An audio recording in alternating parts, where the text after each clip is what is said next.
Gum gum ഗമേശ ദേവർകൊണ്ടതിനേക്കാളും കുറച്ചും കൂടെ script select ചെയ്യുന്നതിൽ അന്യായിട്ടുള്ള ആനന്ദ് ദേവർകൊണ്ട സൂപ്പറാണെന്ന് എനിക്ക് തോന്നിയിട്ടുണ്ട്.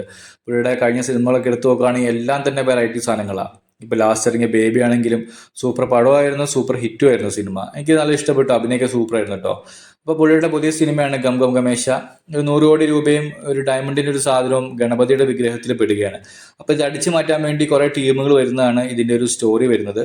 സിനിമ വലിയ സംഭവമൊന്നുമില്ല, ചുമ്മാ കുറെ സമയമൊക്കെ കളയാനുള്ളവർക്ക് ടൈം പാസിന് വേണ്ടിയിട്ട് കണ്ട് ഒഴിവാക്കാവുന്ന ഒരു സിനിമ തന്നെയാണ് ഈ ഗം ഗം ഗമേശം വരുന്നത്.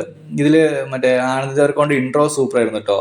ഫുള്ളപ്പ് മുഷപ്പൊക്കെ ചെയ്ത് ബോഡിയൊക്കെ കാണിച്ച് മസിൽസ് ഒക്കെ കാണിച്ചിട്ട് ഒരു സൂപ്പർ ഇൻട്രോ ആയിരുന്നു.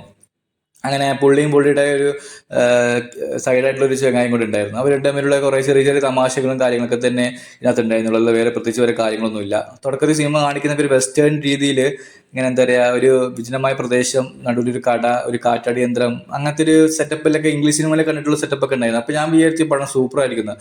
പക്ഷെ അത് അവിടെ മാത്രമേ ഉണ്ടായിരുന്നുള്ളൂ. പിന്നെ മൊത്തം സാധാ റണ്ണിങ് റേസ് പോലെ അങ്ങോട്ടും ഇങ്ങോട്ടും ഓട്ടവും ചാട്ടവും ഇതൊക്കെ തന്നെയായിരുന്നു പരിപാടികൾ.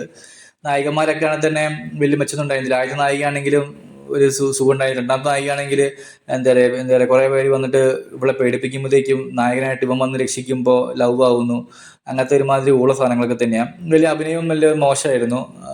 എന്തേനും അവരുണ്ടായിരുന്നു. ആരൊക്കെ പോസിറ്റീവായിട്ടുള്ളതെന്ന് പറഞ്ഞാൽ ആനന്ദ് ദേവർകൊണ്ടയും ജസ്റ്റ് ഒരു ടൈം പാസിന് വേണ്ടി ഒരു കണ്ടിരിക്കാവുന്ന ഒരു സംഭവം മാത്രമാണ്. ലാസ്റ്റത്തെ ക്ലൈമാക്സ് ആണെങ്കിലും അത്യാവശ്യം രസമുണ്ടായിരുന്നു കേട്ടോ. കുറെ പേര് അങ്ങോട്ടും ഇങ്ങോട്ടും ഫൈറ്റും ചെളിയിലേക്കുള്ള ഫൈറ്റും കാര്യങ്ങളൊക്കെ അത്യാവശ്യം തിരക്കേട്ടില്ലായിരുന്നു. എന്തായാലും ജസ്റ്റ് ഒരു ടൈമിന് വേണ്ടിയിട്ട് കണ്ടിരിക്കാം, അത്രേ ഉള്ളൂ. Thank you.